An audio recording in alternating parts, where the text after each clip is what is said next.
down there, I was nervous, to be honest with you.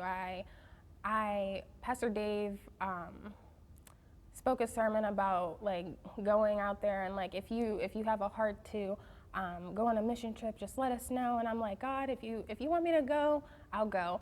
And like it takes a lot for me to like I don't know, I drag my feet a lot, but it takes a lot for me to like do things because I'm like, I want to make sure it's what God wants, it's not what I want, like, you know, I don't want to just be doing stuff. So when he said that, like it really rang into my heart, and then I'm like, all right.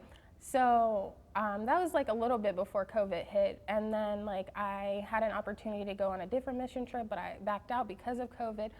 And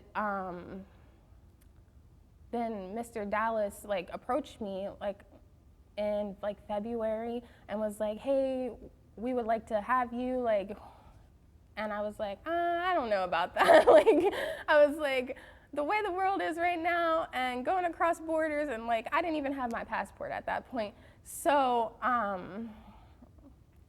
I was like, God, if you want me to go, I'll go. And then I feel like everything leading up to the trip was like confirmation. You should go, you should do this, do it afraid. Because the thing that I've learned by being in this house is that when you give God your yes, he blesses that. And it's so awesome to watch like everybody like, so awesome to watch everybody like live their better story in that way.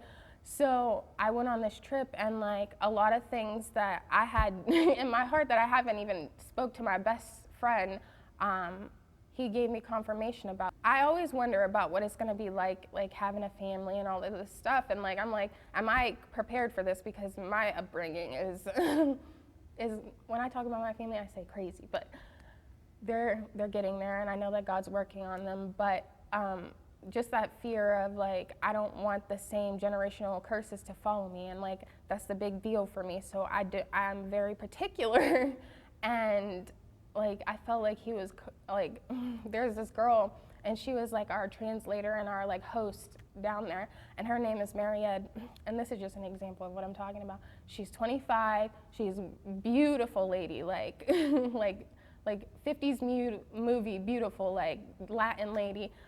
Very sweet, very polite, and she is literally in the same boat as me.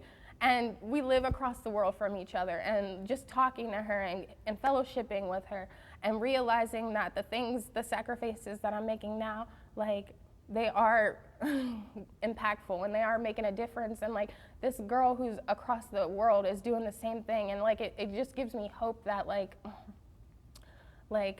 yes, the struggle is real now, but God is faithful, you know?